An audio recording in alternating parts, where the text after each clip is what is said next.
പലപ്പോഴും NRIs നാട്ടിൽ വരുന്ന സമയത്ത് ഒരു ബഡ്ജറ്റിലാണ് വരുന്നത്.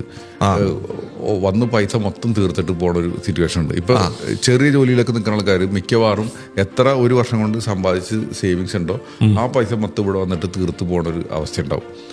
അത് ചെയ്യണത് ഭയങ്കര ഒരു മണ്ടത്തരം എന്ന് വെച്ചാൽ അതൊരു ഡിസിപ്ലിൻ്റെ ഒരു ഭാഗമാണ്. അപ്പൊ നമുക്ക് കൃത്യമായിട്ട് ഇവിടെ വരേണ്ട ടൈമിൽ ഫ്ലൈറ്റിന് എത്രയാണ്, ഇവിടെ വന്നിട്ട് എത്ര രൂപ ചെലവാക്കും, ഇതൊക്കെ ഒന്ന് ബഡ്ജറ്റ് ഫിനാൻഷ്യൽ ഡിസിപ്ലിൻ ഉണ്ടാക്കിയിട്ട് വരണമെങ്കിൽ ഏറ്റവും നല്ലത്. പിന്നെ അടുത്ത പ്രാവശ്യം തൊട്ട് ഇതിന് വരുന്ന സമയത്ത് നമുക്കറിയണം എത്ര രൂപ എനിക്ക് ബഡ്ജറ്റ് വേണമെന്നുള്ളത്. അപ്പൊ ഒരു ഉദാഹരണം പറഞ്ഞാൽ ഒരു 2.5 ലക്ഷം രൂപയാണ് നമ്മുടെ ബഡ്ജറ്റ് എന്നുണ്ടെങ്കിൽ ഒരു 20,000 രൂപ വെച്ചിട്ട് എല്ലാ മാസവും SIP ആയിട്ട് ഇൻവെസ്റ്റ് ചെയ്യുക. എന്നിട്ട് ആ 2.5 ലക്ഷത്തിൽ നിൽക്കണം ചിലവ്, അതിനേക്കാളും കൂടുതൽ ചെയ്യരുത്. ഇത് ചെയ്യാണ്ടാണ് ഇപ്പോൾ ഞാൻ എസ്പെഷ്യലി ഇത് കണ്ടുവന്നിട്ടുള്ള ഒരു കാര്യം എന്ന് വെച്ചാൽ അത്രയധികം വരുമാനമില്ലാത്തവർ. അല്ലാന്നുണ്ടെങ്കിൽ ഹസ്ബൻഡിന് ജോലിയുണ്ട്, ഭാര്യയ്ക്ക് ജോലിയുണ്ട്.